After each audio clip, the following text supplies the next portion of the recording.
rero mu gusengereza intambara nazo zijya zibamo. Sometimes we find those difficulties in church. Kandi Satani akaza kurwanya amateraniro anyuze mu bayajemo. And Satan come and enter, walks into the service to find. Uyu munsi ntube inzira ye. But today it should not happen. Ahubwo ube inzira y'Imana. But be the way of God. Yesu ashimwe. Amen. Hallelujah. Hallelujah. Adushime Imana.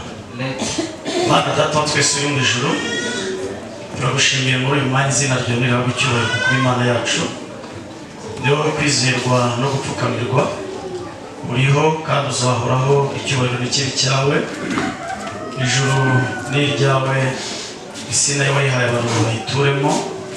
Uyu munsi turi mu nzu yitiriwe izina ryawe, kandi turumva twifuza kwakira no gusingira icyo wagambiriye kuvugana n'imitima yacu.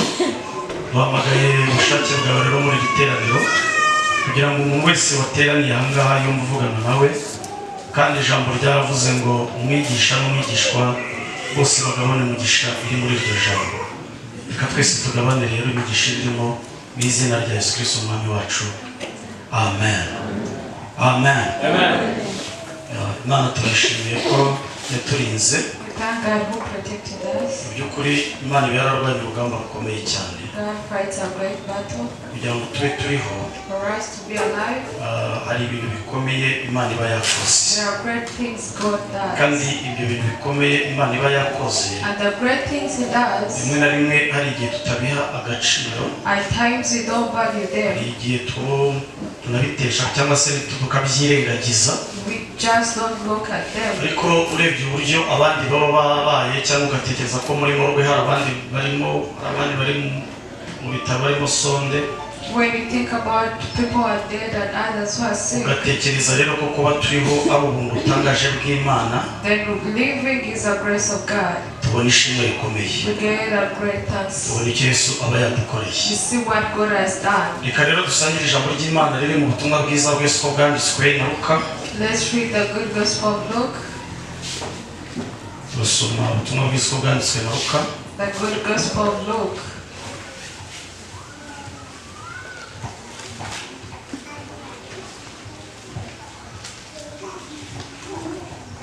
Luka igice cya 19, Chapter 19. some dore ku murongo wa 29. Let's start from 29. Ubutumwa bwiza bwa Yesu bwanditswe na Luka. The good gospel of Jesus. Igice cya 19, 19. some dore ku murongo wa 29. Muraza kunyanganira, hari igihe umuntu avuga ijambo ariko ntarishyitse. At times someone says a word and Hari doesn't impamvu nyinshi fulfill it. zibitera. There are many reasons. Navuze ko umunsi tubaganira ijambo rivuga urusengero, I talked about talking about the church, ariko ubwo ntiryaje nyine, but it did not ubwo come. ntirigiri ryaje. It is this one that I got. Amen.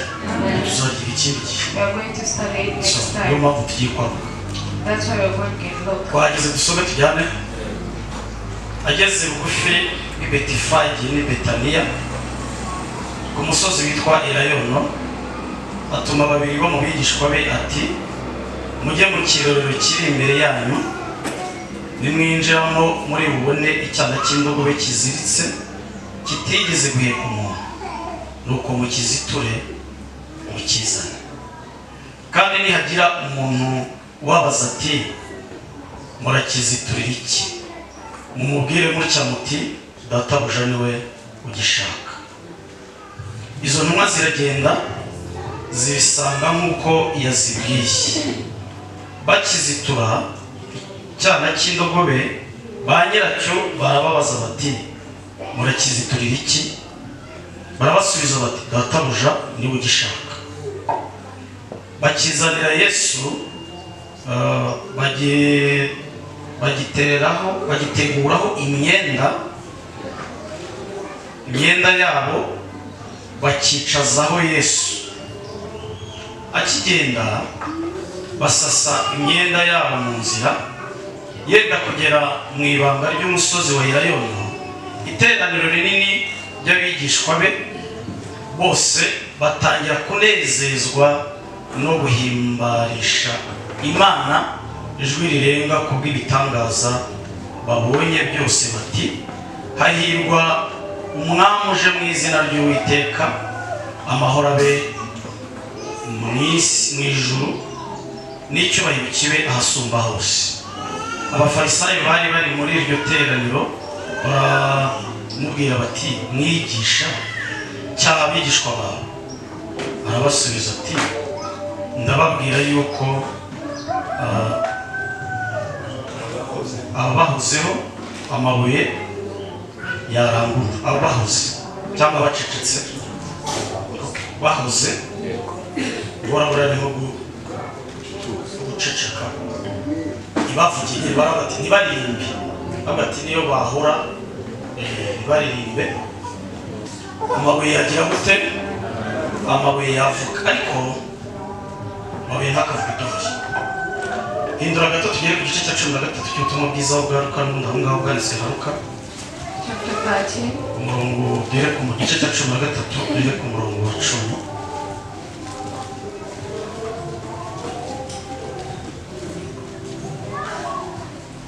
Bibiliya yavuze ngo nuko umunsi w'isabato yigishiriza mu isinagogi asangamo umugore ufite dayimoni utera ubumuga. Uwo mugore yari amaze imyaka 18 ahetamye atabasha kunamuka na hato. Yesu amubonye aramuhamagara aramubwira ati mugore ubohowe ubumuga bwawe. Amurambikaho ibiganza, muri ako kanya aragororoka arahagarara yemye ahimbaza Imana. Ariko umutware w'isinagogi arakazwa nuko Yesu akijije uwo muntu ku isabato, abwira abantu ati ko hariho iminsi 6 ikwiye gukorerwamo imirimo, aba ariyo muzabamo mukizwe, hatari ku munsi w'isabato. Umwami Yesu aramusubiza ati mwandyarya mwe, mbese umuntu wese muri mwe ntazitura inka ye cyangwa indogobe ye ayikura mu kiraro ku isabato akayijyana akayuhira? Kandi yuko ari umukobwa wa Aburahamu akaba amaze iyi myaka 18 aboshywe na Satani, yari akwiriye kubohorwa iyi ngoyi ku munsi w'isabato? Amaze kuvuga cyo abanzi be bose baramwara, abateraniye bose bishimira imirimo myiza itangaza yose yagize gute yakoze. Imana ishimwe cyane. Amen. Tugiye kuganira ijambo ry'Imana. Going to discuss the word of God. Yesu niwe wenyine dukeneye. Jesus is the only one who we need. Kandi Imana ishimwe ko yamuduhaye. And we thank God who gave us Jesus. Ariko yongera twiyereke. And he should show himself to us. Amen. Amen. Uyu mwanditsi wanditse ni Luka. This was an author Luke. Kandi Luka yandika ubutumwa bwiza ntabwo yari mu ntumwa za Yesu. Luke was not among the disciples of Jesus. Ko tubona intumwa za Yesu ko ari 12, Luka ntabwo arimo. Luke is not among the top disciples. Ahubwo Luka bavuga ko yari umuganga. He was a doctor. Kandi yagiriwe ubuntu arakizwa. He got saved. Ariko akizwa ari umugiriki. He got saved when he was a Greek. Umukizwa rero abagiriki bari abahanga, bari abanyabwenge cyane. The Greeks were very brilliant. Imana imuhamagara afite titire ya dogiteri. Jesus called him when he had the title of a hari igihe tuvuga ngo wenda umwanditsi wanditse ubutumwa bwiza. We say a certain writer wrote the gospel. He might have walked with Jesus. But there are some who wrote when they did not see Jesus. Matthew was a disciple. But when he was writing, he was not a disciple. They were all friends of Peter. Matthew and John were disciples. These 4 gospel books, everyone has a way he saw Jesus. Everyone has a way he saw Jesus. And saw him according to the prophecy that was prophesied. In the families of Israel, when they were in the desert, when they stood to walk, They stood in sessions. bigeze kuri bine. Among 3 sessions. bigeze kuri bine. Among 3. ibyo byiciro bine bahagurukagamo. Those 3 sessions they stood in. icyiciro cya mbere cyabaga kigizwe n'imiryango itatu. The first one would be made up of 3 families. I want to mention them. ariko icyiciro cya mbere cyahagurukaga kigizwe n'imiryango itatu. The first group would be made up of 3. iyo miryango itatu yabaga ihagurutse mbere. Those first group that stood. babaga bafite ikibaranga.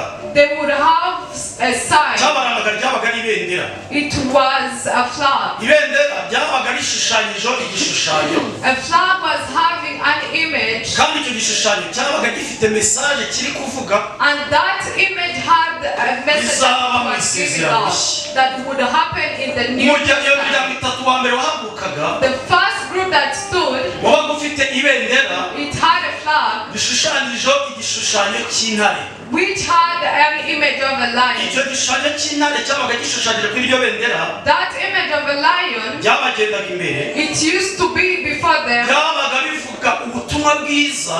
which meant the good gospel, bwanditswe na Matayo. which was written by Matthew, wabonye Yesu nk'umwami. who saw Jesus as the king. Matayo yandika ubutumwa bwe yabonye Yesu nk'umwami. Matthew, when he was writing, saw Jesus as the icyiciro cya king. kabiri cyakurikiragaho. The second group that followed, cyabaga gifite ibendera. it had a flag gishushanyijeho ikimasa.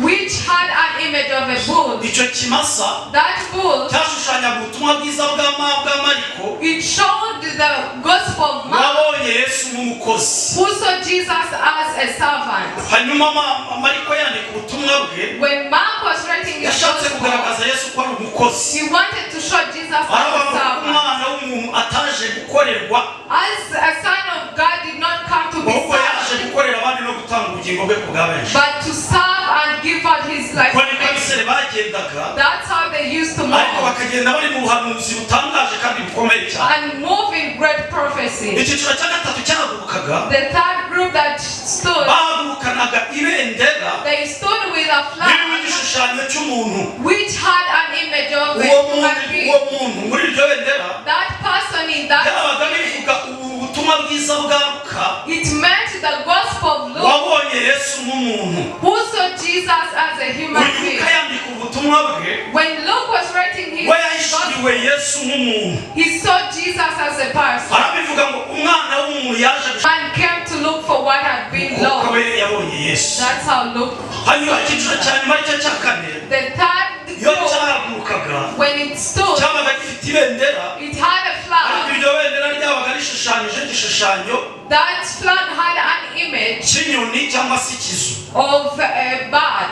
byashushanyaga ubutumwa bwiza bwa Yohana. It meant the gospel of John, wabonye Yesu nk'Imana. who saw Jesus as God. mu butumwa rero turimo dusoma uyu munsi. This gospel we read in today, Imana yabiteguye kera tutaranabaho. God prepared it long time back. nimusoma mu buhanuzi bwa Ezekiyeli. When you read in the prophecy kuva of mu gice cya mbere Ezekiel, nawe yarabibonye. he saw it in chapter 1. yabonye ibizima bine He saw the four living bifite umubiri creatures umwe having biteye one life. gusa.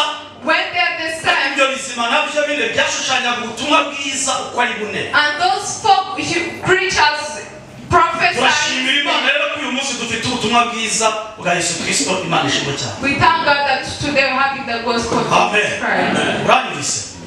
Imana ihabwa icyubahiro. byarahanuwe ntabwo uko Matayo yabonye Imana nuko Mariko yabonye Imana nuko Luka yabonye Imana nuko Yohana yabishuriwe byari ubuhanuzi. This was all in the prophecy. Imana ishimwe cyane. byari ubuhanuzi.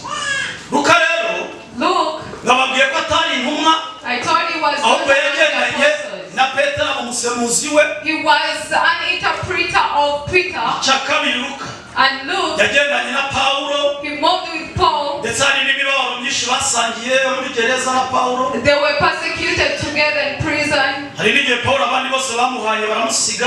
At time they left Paul alone, Luka agumana nawe. but Luke remained with him. Luka rero nubwo atari mu ntumwa, Though he was not among the disciples, niwe mwanditsi wenyine he was the only author mu banditsi 8 banditse isezerano rishya. among the 8 authors of the New Testament wanditse atari umuyuda. who wrote when he was not a Jew.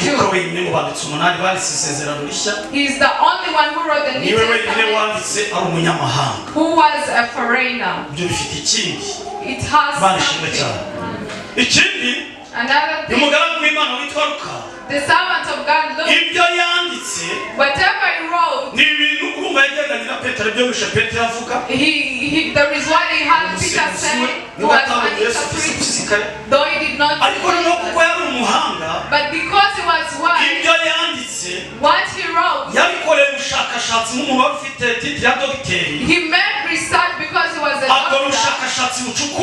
He made discovery. He went where Jesus had done it.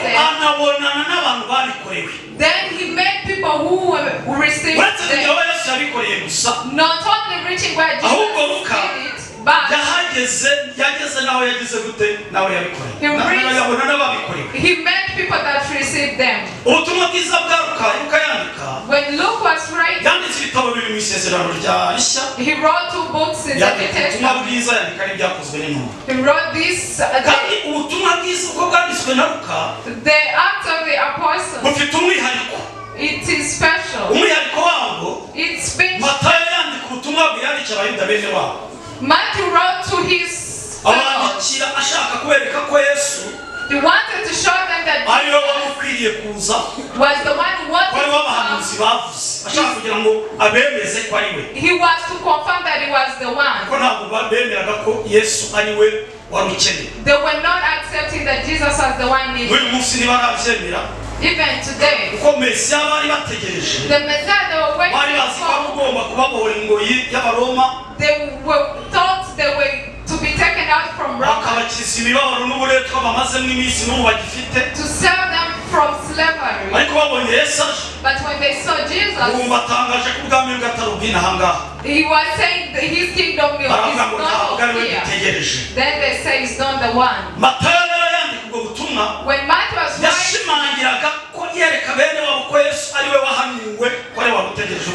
he was emphasizing that Jesus was the one prophesied and he was the Messiah. When Mark was writing, he wrote to the Romans. When Luke was writing, he was writing to it is a personal gospel. It is for a person. He was a self-governor.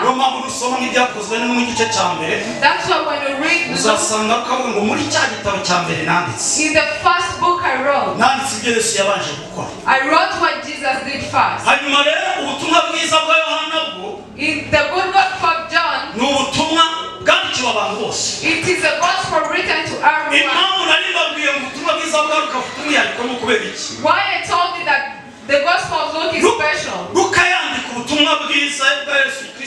When Luke was writing the gospel, he wanted to show Jesus. He was not only to the Jews. You know, salvation was for the Jews. We just received it. Just a bypass. When Luke was writing, he returned to the word that Jesus said, saying that the good gospel, it should be taught to all nations. We thank God we received it. If it was for the Jews, we would be lost. But because God thought of foreigners, that's why we have a foundation. Praise God. Luke writing this gospel to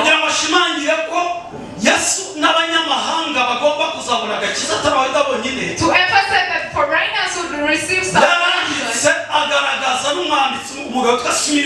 He wrote to a man saying,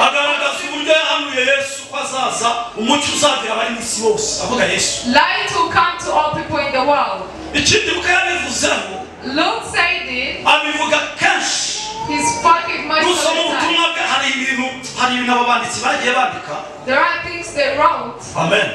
Imana nibishaka nzaba mwigisha w'isezerano rishya. I will be a teacher of the New Testament. Kuko aba banditsi bagiye bafite style. They have a style. Bagiye bakoresha banashimangira.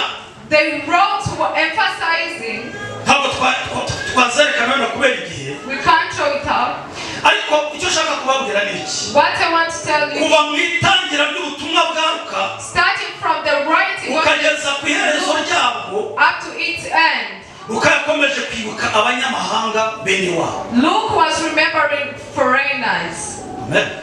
So tuvuze umunyamahanga mu byo ari byo. Do you hear when he said everyone who is not umunyakenya, umukongo, umunyamerika, umunota mwisere umunyamahanga. Every person is not an Israel is a foreigner. Umunyamahanga abantu batabyumva. People don't understand it. Ariko uhereye mu itangira uko nari bivuze. Starting from the start ukagera mu iherezo ry'ubutumwa bwaruka. Up to the end of this. Yakomeje kugaragaza ko he showed. Amen. Amen. Abanyamahanga nabo bakeneye Yesu yabavuze bagomba kwinjira mu isezerano. Jesus talked about foreigners. Bakakira agakiza kava muri Yesu Kristo. And receive salvation. Icyakabiri yerekanye mu butumwa bwe. The second thing he showed. Yerekanye Yesu. He showed Jesus. Wari umwami wa bose. Was the king of everyone. Kandi ko yaje gukorera bose. And he came to serve all. Mani habe icyo bagira. Kandi ko ari umukiza w'abantu atari w'Abisirayeli gusa. And is a savior of people, not Israel. Nimureba na Petero navuga tutiribugiye cyane. We want to talk about Peter. Mose yamanukaga ajya mu banyamahanga yagiye afite ipfunwe ryinshi. He was conflicting when he was going to pray. The Jews were separated us. When they found he was an Israel and he shared with you food, they used the person you're eating with. It was an abomination. Jesus wants to confirm. He made him accept from prayer. When he was waiting to he drank. He saw a cloth from heaven. And the other animals. He said, I haven't eaten this. I'm not a demon. But just slaughter. We were not accepted at all. But we thank Jesus. For when he was ready, he saw that we foreigners also. When Peter reached out, when he told him how he saw an angel, Peter was amazed. I've got to know that Jesus. They said something. God is there. Promises are there. Salvation is there. Every good thing. But we thank God who thought of us. I've got to know that God does everyone who respects him. But he not his but he continues segregating them. And goes in for and he ate with them but so that the Jews would not find out that he ate with them. But Paul then Paul told him, Peter, though you are our leader, but you hypocrite. What you doing is not right. Paul was amazed. Why do you go in foreigners and eat with them when you're famous? But when you come in Jews, you pretend. We have people that pretend. People like Peter. But turashimira Imana yaduhaye agakiza. We thank God who gave us salvation. Hallelujah. Amen. Luka rero ndamukunda cyane. I love him. Ndetse n'umwanditsi witwa Yohana. And the writer. Kandi mfite impamvu zatuma ngira gute mbakunda. I have reasons why I love them. Imana ishimwe cyane. Hallelujah. Ikindi Luka yavuze cya gatatu reka bano twatambuke. Another thing Luke said. Mu kwandika ubutumwa bwiza bwe. In writing his gospel. Yerekanye ko Yesu amaze kuzuka. He showed that after Jesus rising. Yategetse abigishwa be. He commanded his. Yabahaye itegeko. He gave them a command. Ubutumwa bwiza. For that it should be told to all people on the earth. But they did not do it. They were showing off.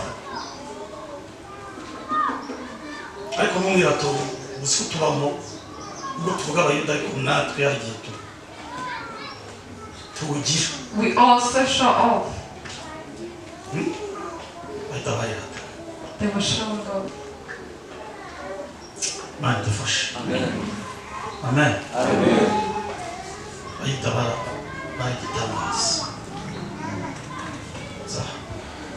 Wenda rero kwinjirayo cyane ndaza kuvuga amagambo aremereye wenda ntagire n'uyumva ariko turashimira nibuze ko dufite ubutumwa bwiza natwe abanyamahanga ni ikintu Imana yadukoreye udashobora gutekereza ntabwo twari kubona ko twakwicara ngo twabivuga ikizi. Why would we say? Nta shingiro twari dufite. We had no foundation. Imana ihimbazwe cyane. Amen. Hanyuma rero mukayanuka ubutumwa bwiza reka nyigarukire. When Luke was writing this gospel, yafite intego zigeze muri eshatu reka mvuge imwe. He had three intentions. Ubutumwa bwiza bwa Luka, the good gospel of Luke, bwandikiwe kugira ngo bukomeze kwizera abakristo. It was written to strengthen believers bari bariho muri icyo gihe who were living in that time, kugira ngo bashobore kubona ibyo basubiza, so that they would get what to answer abatizera babanisha impaka, the non-believers who were arguing with them. reka mbabwire ubundi Yesu baramukundaga. They loved Jesus. Kandi hari ibintu bamukundira. They loved him because of some reasons. Amen. Amen. Hari ibintu bakundiraga Yesu. They had things they love about Jesus. Icyambere. The first one. Bakundiraga Yesu. They loved Jesus. Yesu yabakemuriraga ibibazo. He used to answer the questions they had. Icyo kiri mu bintu bamukundiraga cyane. Is among the things that's why. Kandi uyu munsi twese twicaye hano. As you see that. Uwakubaza icyo ukundira Yesu. If they ask you why you love Jesus, ushobora gusanga umukundira ikibazo kimwe yaba yarakemuye mu buzima bwawe. You would love him because of it. Ariko ntagutekereze mu bantu. Amen. Amen. Bakagukorera ikintu kimukiza abantu. Then he makes something that takes away. Ntabwo wenda turi buhatinde. We won't delay there. Ariko mwibaze. Imagine. Ukuntu Yohana yanditse igitangaza cya mbere Yesu yakoze. Imagine John writing the first miracle. When Jesus went to Cana, when he reached there, they had a problem of drinks. Drinks. And there are two things that work out. It's eating. When these things are not there, we said the wedding wasn't good. It was. Even these two things, the English, can be done. What you speak can end. It can end. We thank God who solves problems. We thank him, he knows how to solve. Yes. Amen. We don't love him because of salvation. When he went to Canaan, listen to the they would spend 7 days eating and drinking. Or they were just drinking. They used to drink for 7 days. Then the drinks ended on the first day. They ended when they haven't drinking. In a wedding, some people don't have problems of drinking and eating. Starting from there. Here, in front. If you put them back, They sit in front. When sodas end, the pastor doesn't know if they're done. They started from Jesus. He was not concerned about drinks. Let's talk about Jesus. We thank God who gave him. Amen. Amen. Yes,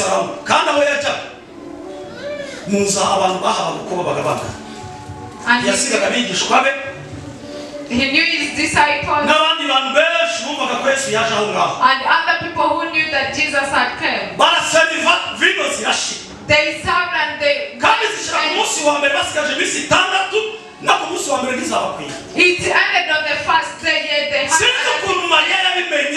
Mary got to know about it. If the owner came and said, come and if they were seated next to her, people are just things are finished. We are ashamed.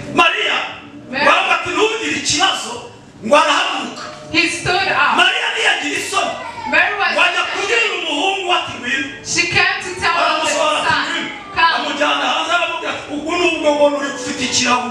Though you taking the drink,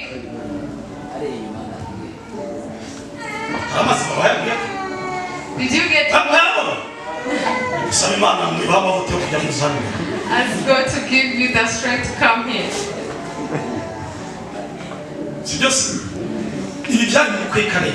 This was he used to solve their problems. I want to talk about Jesus who solved problems.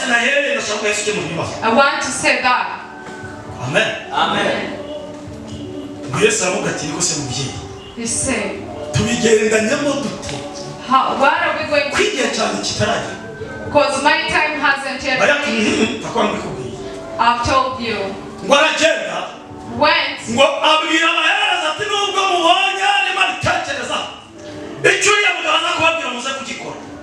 Though he's just there, but whatever he says, you do it. Amen. Amen. I'm praying to God. Though your time of being saved hasn't, may the King do something which shows his goodness, which shows his glory. When your time hasn't, if your time,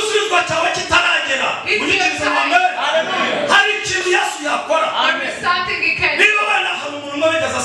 Someone prayed. He said, Jesus, if you give 100 million, then you can get to know that I love you. And true. That prayer, I loved it. When he gives you 100 million, he can get to know that you know how to dance. That's when he can get what I want. There is a time he said he had said, he said, we'll give you a flat house. Yet you still, if he's going to be and your time hasn't been, let's see, then you'll be built. Amen. Amen. If you have to, and time hasn't yet,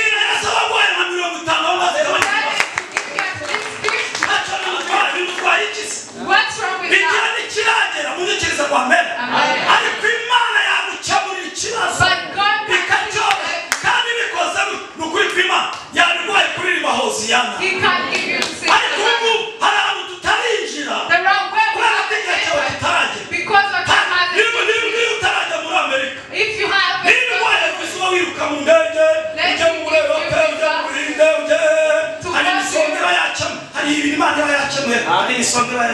at least he reduces the pain. My time hasn't, though it hasn't, whatever it tells you to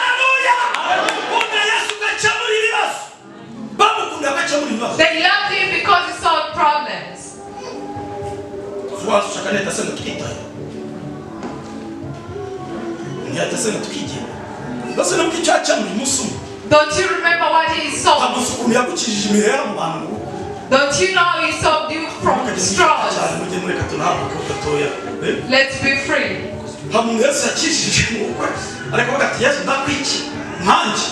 Me myself. Yes, well, will I get right price? I thank you. What has brought me joy? In the name of Jesus, amen. That was the prayers I had. But he sold me from people.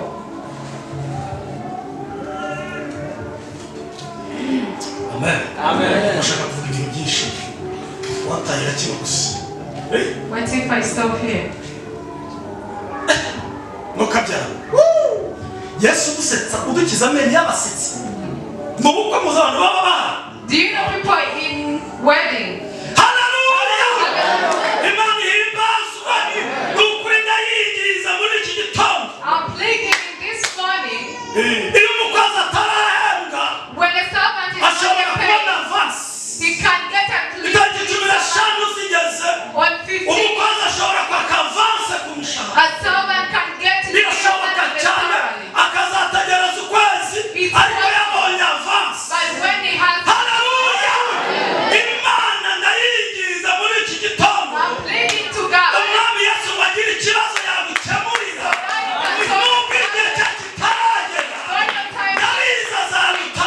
I know he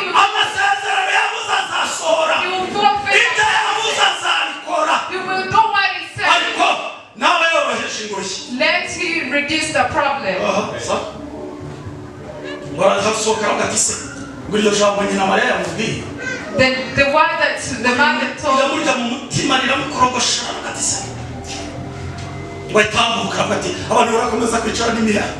are people going to be having straws when I'm around?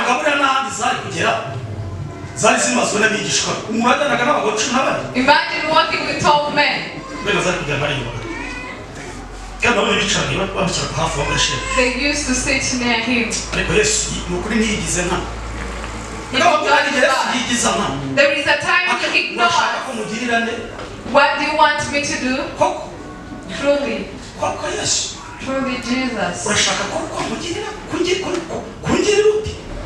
Do you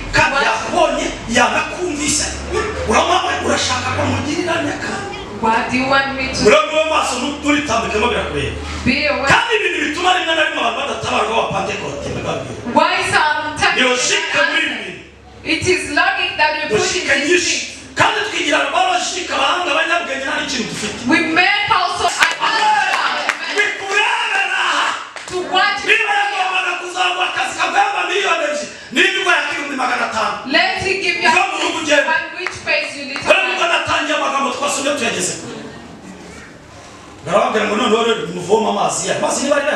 They will have they had water. They fetch water. Go and put the pot. Then you start giving up. People had they never had mathematics.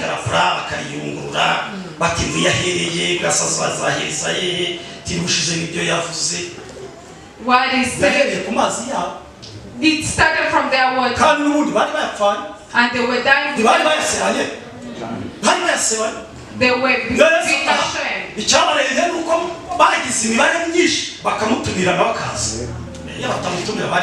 If they did not invite him, they would not.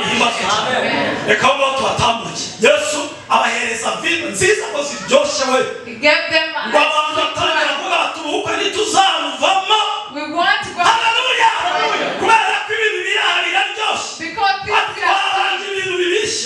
we started with now we've ended with Amen. At times I accept us to start with bad life, then we end with but in the middle, let God do something in the name of Jesus. He solved problems. Even the food problems. Read in John. ubutumwa bw'isoko na Yohana. In the book of John. Umunsi basimoni bajyaga gukora cyari kibazo kimwe. When they were habwa ko batari bamubonye yariyeretse. They were fishing. Na Toma hari. Where even Thomas was there.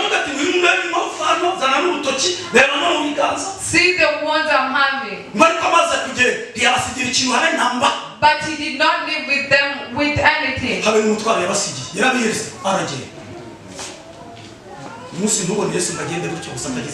Don't let Jesus just go. Can you pay the wound to the landlord?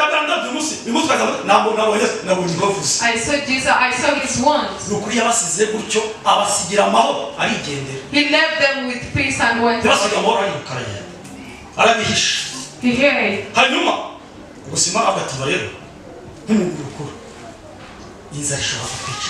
We might get hungry. I'm going to fish, then I find how you can eat. They were being ashamed, but there was Jesus. You won't leave us here. They got their nets and went to the lake. After going there, they did not get what they put and they removed loads. What is this? Let's go to the other. They were getting clothes. What is this? They go to the they bring out mud in their nets. Did we forget how to fish? What happened? Yet he is the owner of creatures. Let them remove mud and floats. Where you crying is where others are. Where you worried others are. If they look at those scars, they talk about the work of God. He asked them, my children, do you have food? Do you have food?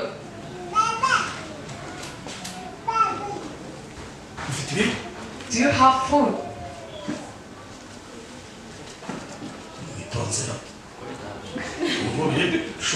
Is it there at home?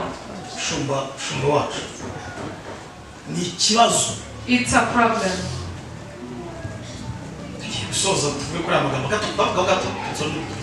I talk a little bit and I pray. Do you have food? Do you have what to eat? Because it's the one that took you to the lake. They went because they wanted what to eat.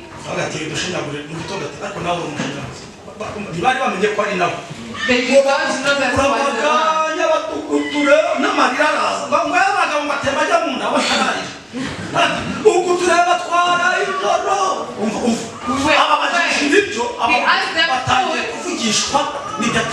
they talk about what they did not ask. We were fishing at night. We now in the we don't have eggs. They did not have it.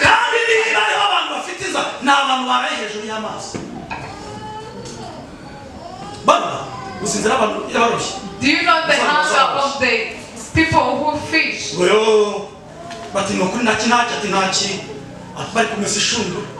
They were washing their nets. What are we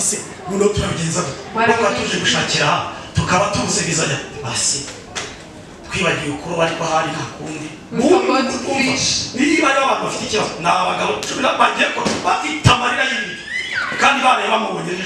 They cried, yet they saw him. The doors and windows were closed, but still they saw him. But food was a problem. Do you have food? Then go to the right.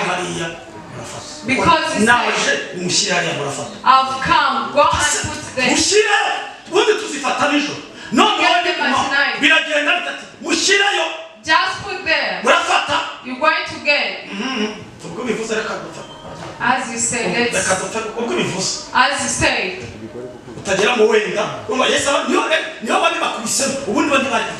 They would not go there. As you say, they put them. Amen. Amen. There are signs that God before they saw the net when it was they said he said he told the fellow that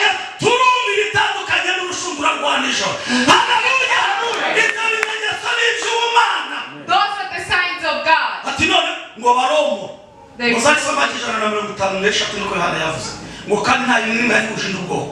There were different types of fish. Jesus does different things.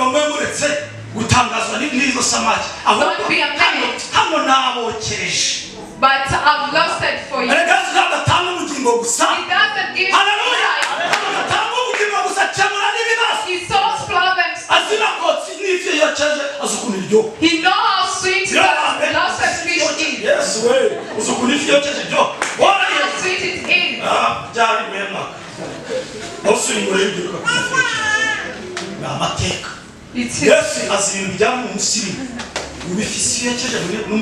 He's civilized.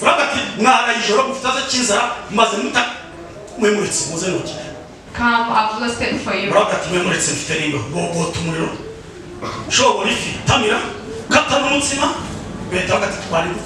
We were starving. He's the only one who can do it.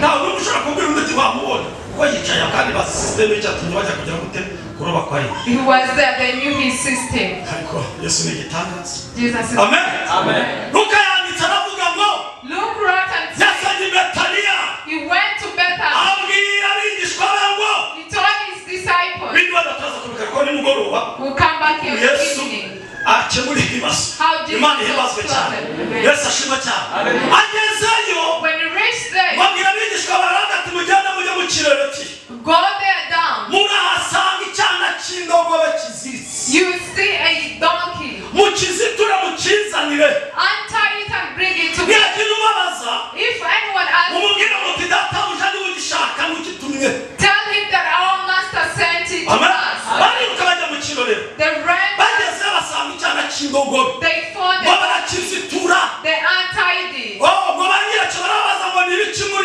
The owners asked, what are you doing? Our master has ordered us.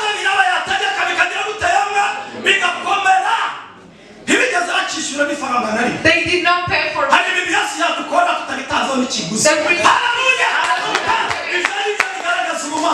That's what shows his goodness.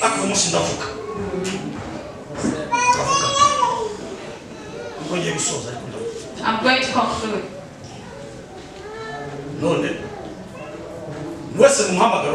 Everyone in his calling. God solves problems. To solve a problem without asking for anyone else, without paying any price. I saw Jesus. That's what makes him.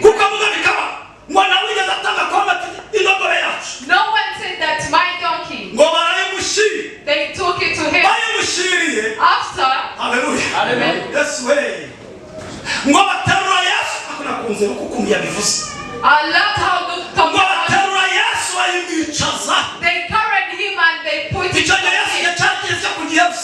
It was this time to go to Jerusalem. When he was moving to them, people brought money, others brought clothes. They put it on the way. They were saying, Hosanna. Heaven glories for God. And peace on the earth. They sang. Amen. Jesus was sitting on the cross. I read how Matthew. He said that You will see a donkey tied. Mukanya tugiye gusenga mukirize ngo amen. Amen. Umushumba dusengere. The pastor is going to atubwirire Imana ngo Mana. And tell God. Amen. Hallelujah. Uyu munsi tuzitira dushoje 40. Today I'm tired. Let me talk about the donkey. In a limb. There are donkeys that are tied. When a person is tied, he eats what's sick.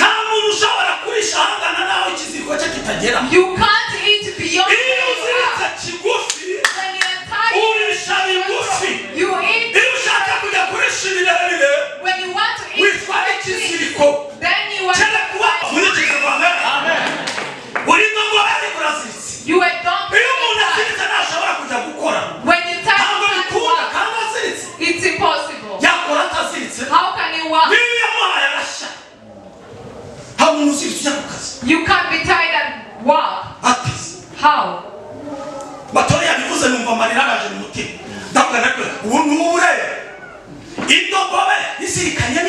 A donkey tied with the other.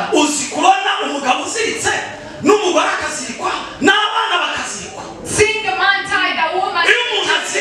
When a person is tied, you are given food but you don't pay the house. When a person is tied, you can be paid through mama and others, but they don't pay the house. When a person is tied, it is trouble. But though it was tied, other donkeys were fighting it and you don't move. How would it move when it's tied? You don't try. How can it try when it's tied? What happened? Amen. Though it was tied there. Hallelujah. Amen. Amen. Though it was tied there. It was waiting for it. It was tied by having Isaiah prophesied. See, the king is coming. He's coming. Carried by the promise. And this Luke wrote and said it had never carried any person. It was to carry the Messiah. Amen. But when Jesus said go and untie, when the donkey is so many who were not the master, who were not the master, who were not giving it, he saw them coming. He saw it to them. They untied the rope. Then it fell how big. And the people that did not respond. How did you?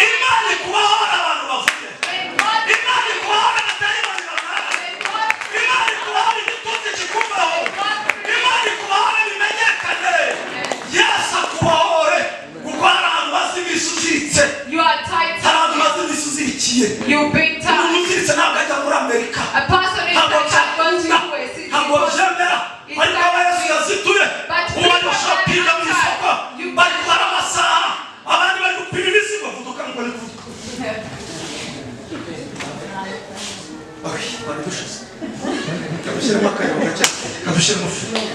let's stop.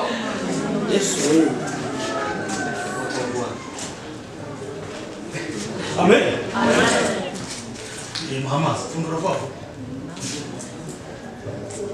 Amen. Amen. Ijura bera bazamurika izuba. Yesu gazatambika kamba y'ubuntu. Umwitegure bazara abo Imana himazwe cyane. Indogo biziritse. A donkey that is tied.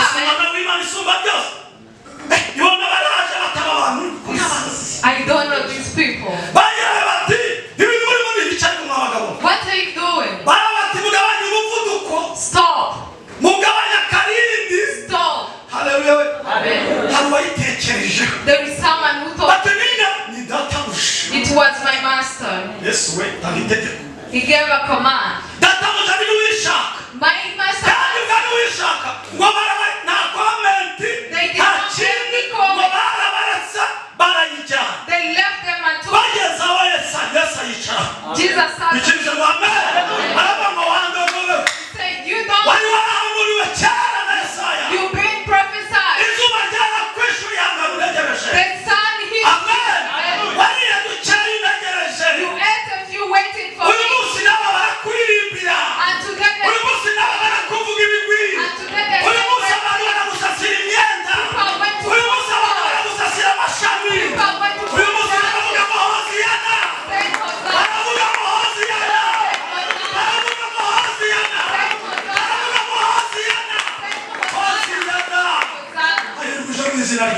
blessed is the one who comes in the name of God. Blessed is the one who comes in the name of God. And the donkey moving on the clothes. No one asked them to put clothes. When Jesus comes, they just tell him to themselves. Put in the way. They brought branches and put in the way. They moved singing. Luke said, Jesus one day he saw someone who was bending. He was bending. Spending 18 years. 18 years when someone is bending. I don't know the years you've spent. But a person used to come in church. Gathering. When he was bent, but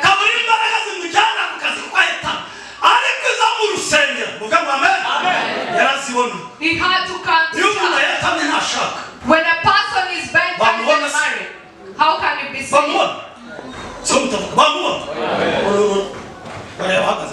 They look at people standing straight.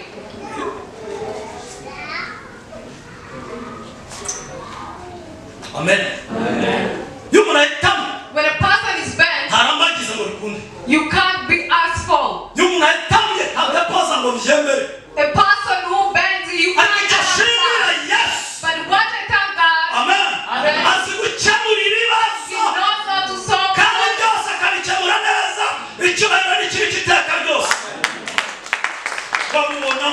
He saw him in church. If he was dancing,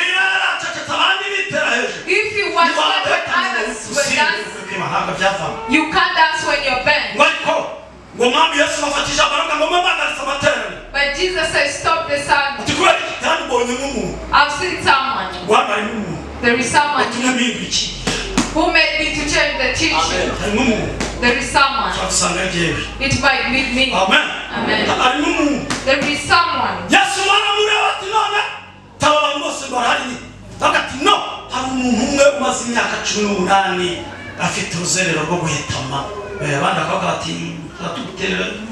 There is someone having the problem for 18 years. We called him. Woman, I've ordered you. Stand straight. Come forward.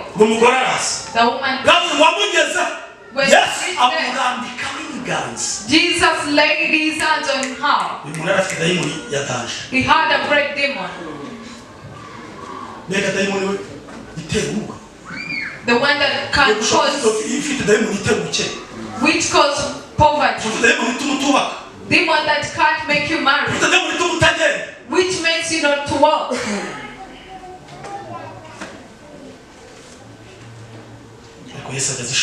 But Jesus wins them. He's the one who is capable. Family can't do anything. Friends and relatives. 18. May God be praised who gave us Jesus. He laid his hands on him. After laying his hands, she became straight.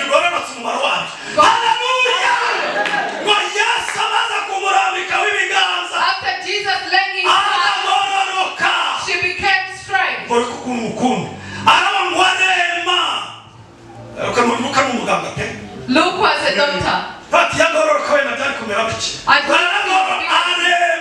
he becomes straight.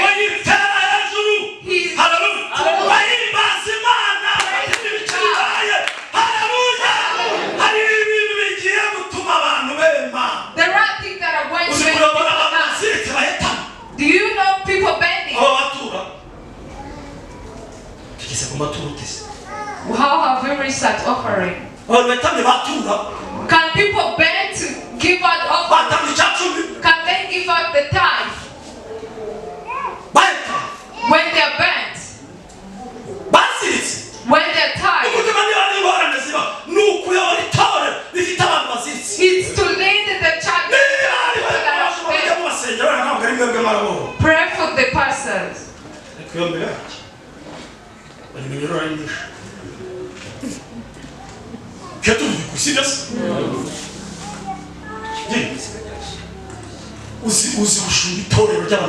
Do you know leading people that are tied? You can't see someone giving out the tithe of one. People believe don't give. What happened? Where we stayed, they would fight. You can't give out space. It's at our place. Thanksgiving, there is a certain basket. There is offerings and tithes. There is of helping the poor. There is construction and the one for coming visitors. And that's all God. You find someone I brought my tithe. They leave it and write it.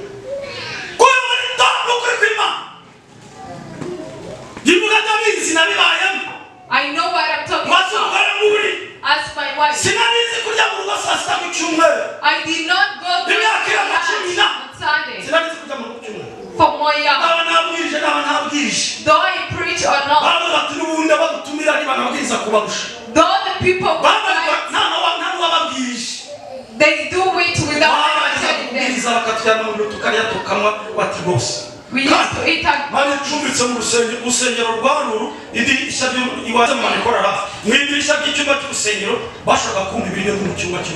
you would say when you are charged. I'll not get time to go and eat. Because Jesus said, go and speak about me. God released them.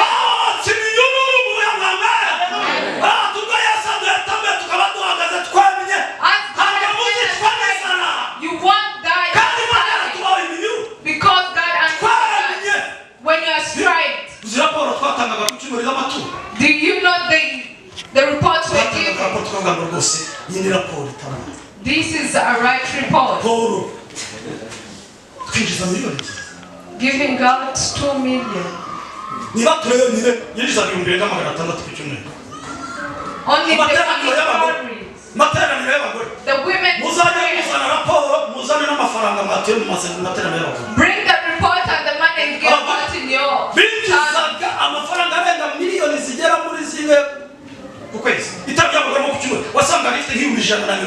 you find that 180 people when they gather on Wednesday.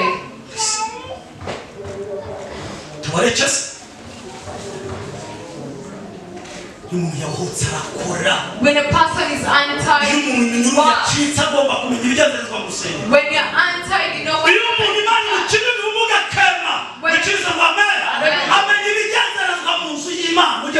you know what is done in church. Bring your offerings in the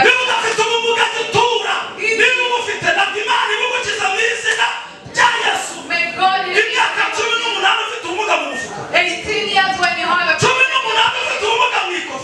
have a problem in your life, let God heal you today.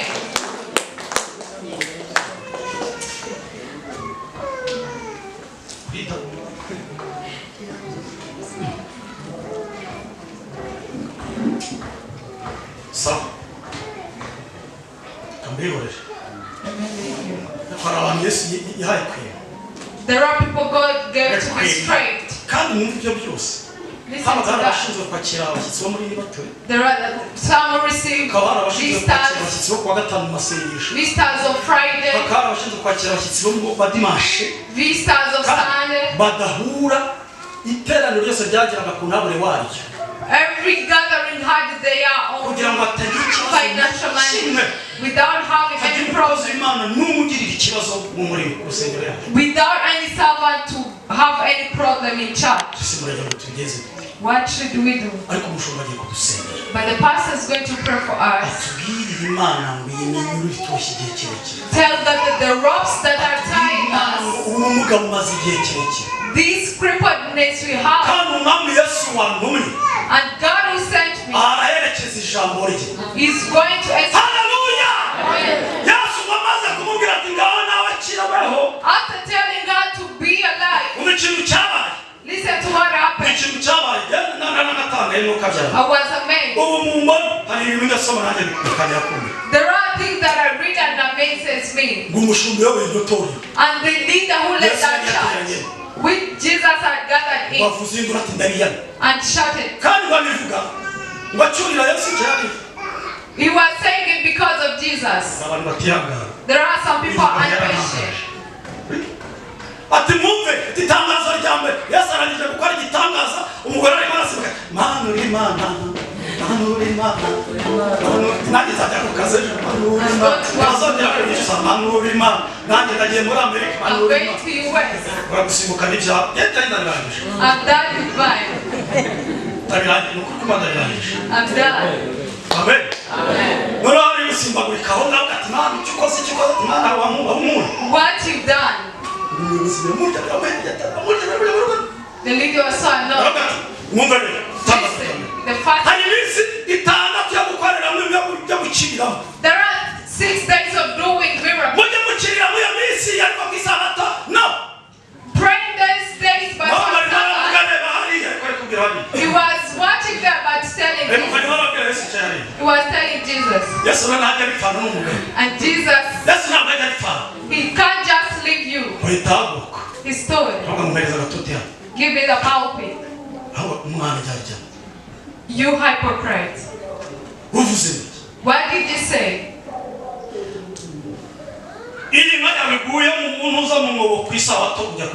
When your ox falls in a pit, when the donkey untie you can give it water. I thank Jesus who doesn't say Amen. Amen. Wasn't she wanted to be a person that's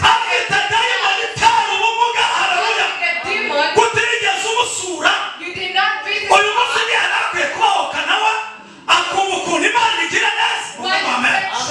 be free today. Jesus knows that God does well.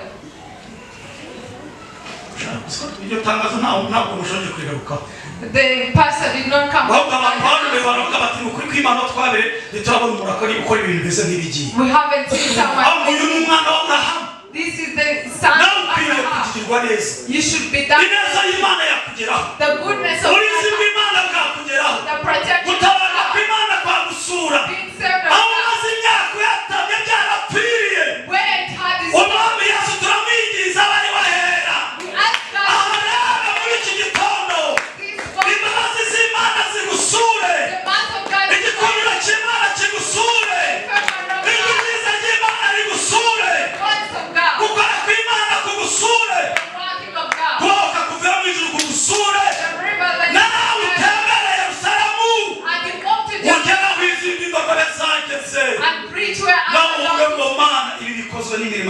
this has been done by the hands of God. They love him because he solved their problems. He solved their problems. He solved their problems. He solved their problems. 2 minutes left with him. Yes. One day, he asked Philip, She knows people should eat. I did not eat my chicken, but in heart you're judging. You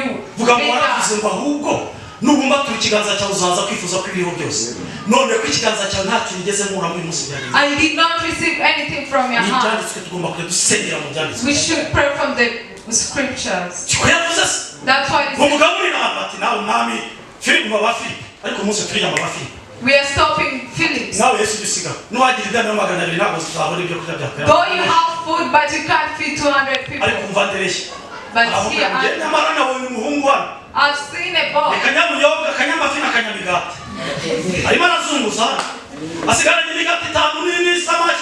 He's left with 5 bread and 2 fish. Then he went. At least I've said, look for him. They fought him. Come here. They paid him.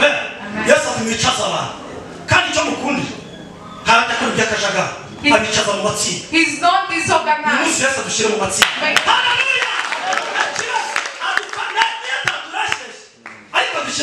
Let him put us there. In groups. But you receive. In groups, but we receive. The pastors, the deacons. I don't know how we are going.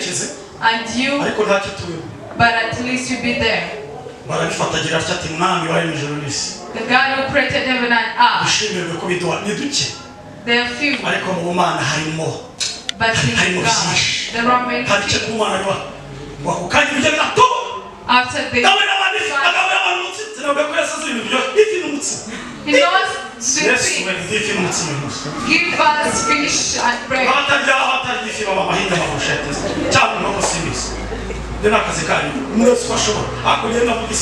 May I talk about fish? Fish is so sweet. People who live near lakes, we're going to pray. It's already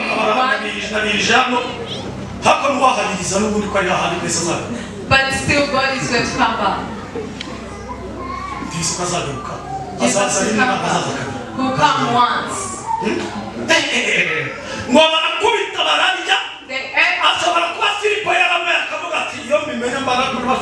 Philip was ashamed.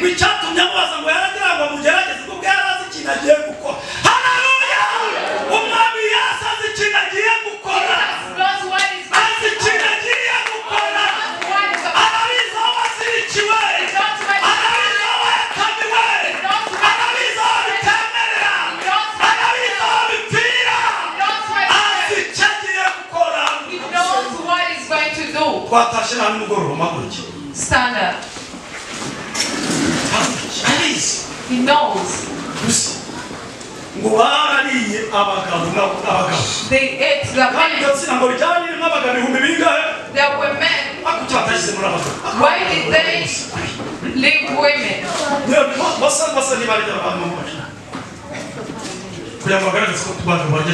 They did not show that.